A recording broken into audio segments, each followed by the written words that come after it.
Was this the Payton Thorne redemption game? In a world full of podcasts, he's the undisputed heavyweight champion of hot takes, an Auburn sports homer, master of the boog, and message board legend. Get your buttons buttoned and your hats flattened because the Top Button Podcast is about to kick off. And you don't want to miss your courtside seat. Now, here's your host, Charlie Five. Yes, sir. We're back. It's another episode of the Top Button Podcast. I'm your host, Kyle Rush, a.k.a. Charlie 5. We're ready to get after it. Kick off Iron Bowl week. And we get to kick it off with a win to discuss a little bit further before we switch gears and focus completely on this big-time rivalry, this big opportunity for Auburn to cap off, sort of back their way into a bowl game and cap it off with hopefully two big wins that can really propel them into some momentum headed into the offseason and into next year. But today I want to talk more about Payton Thorne. I think this is his best game as an Auburn Tiger. What all that means, kind of go back through his season, talk about how receivers finally doing what we thought, what the whole plan was to hopefully elevate the play of the quarterback, and then the sales pitch. I think this was a big-time sales pitch for future quarterbacks from the portal and wide receivers. So before we get started with that, we got to give a shout out to Mybookie.ag. Use coupon code NEXTROUND for a 300% deposit bonus in the casino. So give whatever you give them, they're going to multiply it by 3 and give it back to you in free play to play with. So maybe you can win a bunch with the free play and then hit the sports book and bet parlays, teasers, whatever, however you want to do it. Every sport you can imagine, every line that you can imagine, they have it there. So check them out, mybookie.ag. Again, I think this was Payton's best game as an Auburn Tiger. He played tough. He played efficient. He completed over, I believe, right at 60% of his passes, 2 touchdowns, over 300 yards. That's the third time this season he's gone over 300 yards, which I think when you talk to most schools, they just kind of laugh and they're like, okay, what's the big deal? Well, Auburn just doesn't typically have a bunch of 300-yard passing games. For whatever reason, that's just not been a part of Auburn football history. You could not even, you don't even have to say recent history. You could just say ever history. You've only had just a handful, maybe only 2 seasons where the quarterback threw for over 3,000 yards. So for him to have a big game against a good opponent, this was, to me, easily his best game. You know, he's sneakily having a decent season, sort of backing his way into a season statistically, averaging over 240 yards a game, which if you don't sit out a game, you're on pace. You know, you're on pace for 3,000 yards, which would be historic for Auburn. 20 touchdowns, 8 interceptions. I mean, that's not a bad touchdown to interception ratio. After the 4 interceptions he threw in the Cal game, which arguably 2 of them weren't necessarily on him. I mean, I guess you could say the one where he got hit and threw an interception, he held the ball a little bit too long. The other one went off Cam Coleman's hands. But since then, he's only thrown 4 interceptions in 8 games. He's protected the ball. A lot of his stats, this is a big thing. A lot of the criticism of him, understand and justifiably so, is that he can perform against the non-conference, the P5 teams. It's the good teams is where he just can't win one. He can't perform. And there's some credence to that. I mean, out of 20 touchdowns, 9 of them came against Louisiana Monroe and Alabama A&M. So he's thrown almost half of his touchdowns in those 2 games against, far inferior opponents. But he did it against a good opponent, a really good opponent. I think Texas A&M's defense is one of the most talented defenses in the country. The defensive line is easily one of the more talented defensive lines in the whole country. And he was able to, with the help of his offensive line and receivers, he was able to have a very, very efficient, a very good game. he was able to be not just he was able to go beyond just don't screw it up. He was relied upon to actually be able to make plays, made a couple of big third down throws, made a couple of big runs late in downs. Obviously, we talked about the one where he converted on fourth down on the last drive. That 23-yard run easily could be considered the play of the game. Doing it against a good opponent, that's something that sort of escaped him. He's played well at times. The Oklahoma game, I think if we could erase that interception, that was an incredible game. You could honestly argue that was a better performance than Texas A&M. Only you had the crucial turnover that actually cost you the game. But that was one of his other games where he threw for over 300 yards. Was really lighting them up, and then had a little bit of a lull. They hit a big play, and then obviously you throw the interception.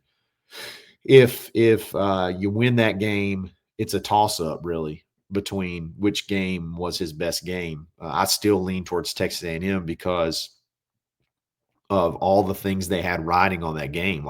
That was it. That knocked them out of the playoff talk. That probably knocked them out of the SEC championship talk. That it was just they had everything on the line, and Auburn basically got to play free and just beat them. Just beat them. Honestly, for more periods of the game than not, really controlled the game. They did get back into it, but still, I just think Payton played really well. Ultimately, this is the thing that I think hurt him the most. And I think this is why the messaging was always from Hugh that he's played solid. That was the quote that was used a lot. For reasons that I can understand, but I'm after watching it play out in hindsight, obviously they were not the right reasons. We changed our philosophy a little bit after that Oklahoma game. The philosophy changed from the way that we do things, which is, run a little bit of tempo, don't be afraid to throw the ball around, take some chances, to really going into a shell of ourselves, going into in my opinion, let's don't let Payton lose it mentality. And a lot of that is on Payton. Some of it's on decision making from the coaching staff and play calling and situational play calling, but some of it was on Payton too. Like there are times where it's, it was that the turnover is what gave the game away. Payton would lose it. But what you did is you completely go into this shell of this small ball, protect the ball, and it's just not who you are. It's just not who this offense, I believe, will ever be, which may be sometimes maybe frustrating, especially when maybe you're trying to put a game away. Can this offense, go into a protect mode and grind the clock out? That's one thing that will really remains to be seen, because every time Auburn tries to go every time this team tried to go conservative a little bit this year, it was like they were running in mud. It was like they were going up against a gale force wind and they just couldn't make anything happen. And then against ULM, you've kind of reverted back to screw it, whatever happens, happens type mentality, which I'd been saying for a few weeks. But on the flip side, I also said at the beginning of the year, you need to go a little bit more conservative. So everything's easier in hindsight, but it did seem like once we went conservative, it really, Payton has some limitations. And when you take away a lot of the aspects of this offense that make it so hard to defend, and you really condense it like they said we're going to simplify things. We're going to make things easier. What it does is it makes this offense predictable. It makes it easy to defend, and you can just basically, if you just play safe, they're going to drive and screw something up, and then you're fine. It's just not built to go 12, 13 plays. It's not built to do that. Now, maybe it gets that way through recruiting and development, but that was not the identity of this team. The team could not just walk down the field 10 plus plays. That's just not who this team was. So after ULM, they kind of went back to the throw it around thing, and I was like, man, please just if you just keep that mindset, he may throw 5 interceptions. Who knows? But the only chance you have to beat Texas A&M, this very, very stout defense, is you got to keep them off balance. If they know it's run first, we're in trouble. If they're sort of off balance a little bit, not really sure to know if we're going to run or pass, then we got them where we want them. And I think that's the key to this offense. And that was the key to really Payton having success too. It goes both ways. If they know we're going to run it, it makes it easy to stop the run. And if we can't, if that's what we're playing off of, it makes the passing game kind of bogged down as well. So when we're just running and gunning, doing what we have to do, running tempo, it makes a great recipe for success for Payton. I hope you carry that into the Iron Bowl. But he just needed this one. He needed this one to sort of now. Here's the big key now. And maybe I'm wrong about this, and maybe I'm giving us too much credit as a fan base. There are people out there, and this is in all walks of life, that root for their narrative more than the whatever item you're watching. So, for example, Auburn could win, but I want Auburn to win with my narrative. I don't want Auburn to win, just win. So people that even if Payton made a touchdown pass, people were going to critique where the ball placement was. If Payton got a first down, they're going to critique how he got a first down because the narrative is Payton shouldn't be in there. I don't want Payton in there.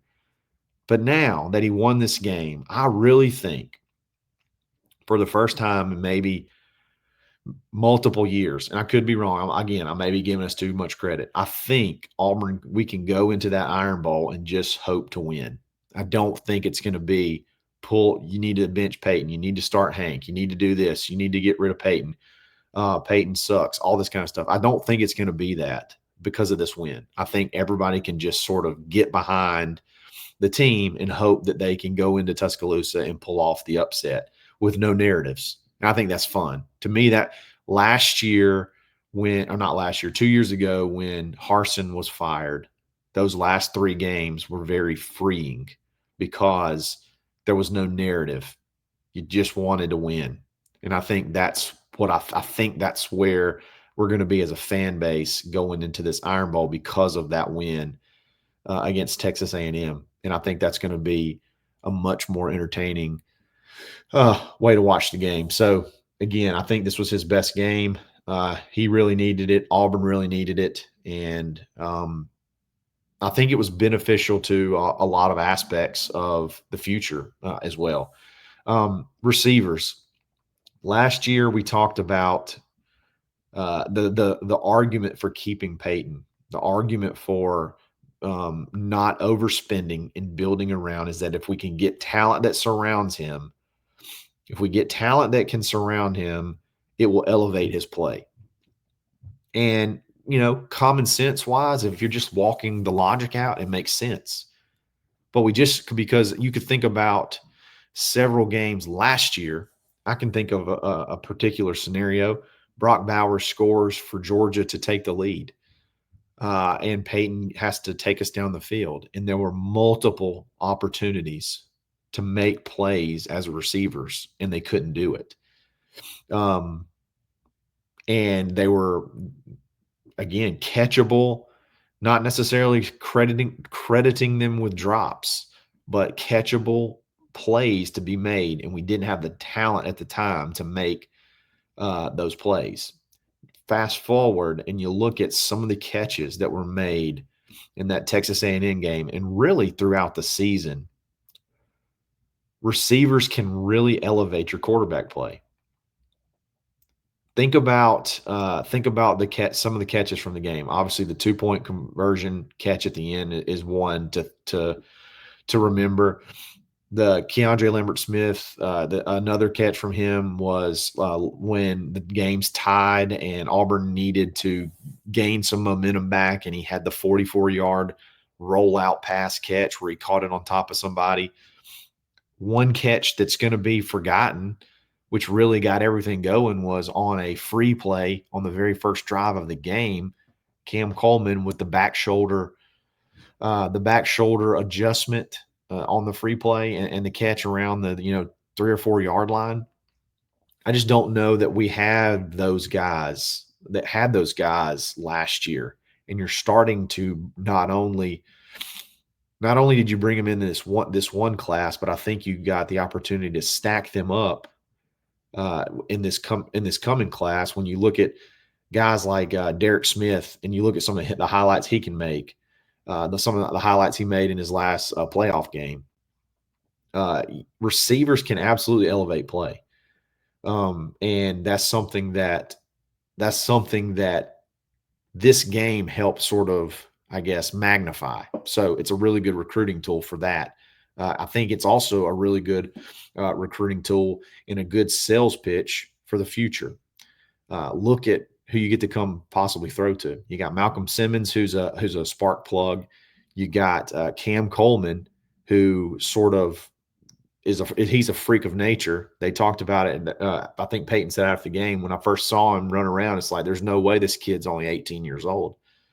And he's healthy over these last couple of games, and he's been explosive. I mean, I think he's had over 200 or 300 yards over the last 2 games, and multiple touchdowns, maybe 5 touchdowns in the last 2 games, at least 4 touchdowns. I think 5 touchdowns in the last 2 games. I mean, been dominant, and you put that on display Saturday, and quarterbacks see that, and they not only can they see the opportunity with the wide receivers, and they can see that, hey, they can go find me a guy like Keandre Lambert-Smith. Like, look at that evaluation and acquisition and nailing it and featuring him.